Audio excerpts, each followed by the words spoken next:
শ্রীলঙ্কার বিপক্ষে টি-20 সিরিজের জন্য স্কোয়াড ঘোষণা করল Pakistan cricket board PCB. Salman Ali আঘার নেতৃত্বে এই দলে রয়েছেন বিপিএল এর বেশ কিছু পাকিস্তানি ক্রিকেটারের নামও।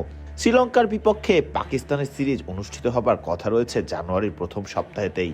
তাহলে কি সেই সময়তে পাকিস্তানি তারকা ক্রিকেটারদের পাবে না বিপিএল এর দলগুলো বিপিএল এর জন্য?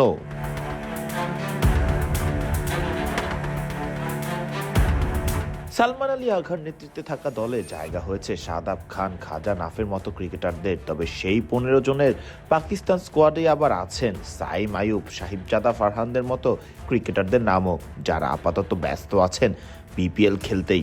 বিপিএল এ নিজেদের দলের গুরুত্বপূর্ণ ক্রিকেটার হিসেবে আছেন পাকিস্তানি এই ক্রিকেটারেরা।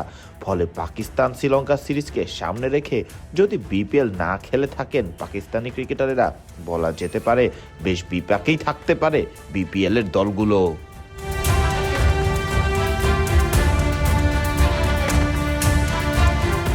7 ফেব্রুয়ারি থেকে শুরু হবার কথা রয়েছে আগামী টি-20 বিশ্বকাপের আসর, যা অনুষ্ঠিত হবে ভারত এবং শ্রীলঙ্কার মাটিতে।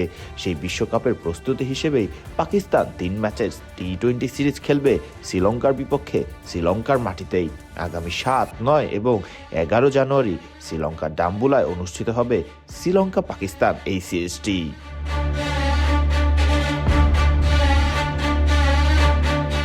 তবে শেষ পর্যন্ত প্রশ্ন রয়েই যায়, তাহলে কি বিপিএল খেলা পাকিস্তানি ক্রিকেটারেরা ফিরে যাবে নিজ দেশে? কিভাবেই বা তখন নিজেদের দল সাজাবে বিপিএল এর দলগুলো?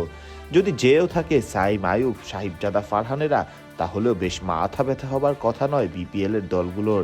কেননা মাত্র 3 ম্যাচ সিরিজের জন্যই যে এই ক্রিকেটারদের পাবেন না বিপিএল এর দলগুলো। এদিকে 26 ডিসেম্বর থেকে শুরু হওয়া বিপিএল শেষ হবার কথা রয়েছে 2026 সালের জানুয়ারির 23 তারিখে। ফারদিন রহমান সকাল, বিডি ক্রিক টাইম।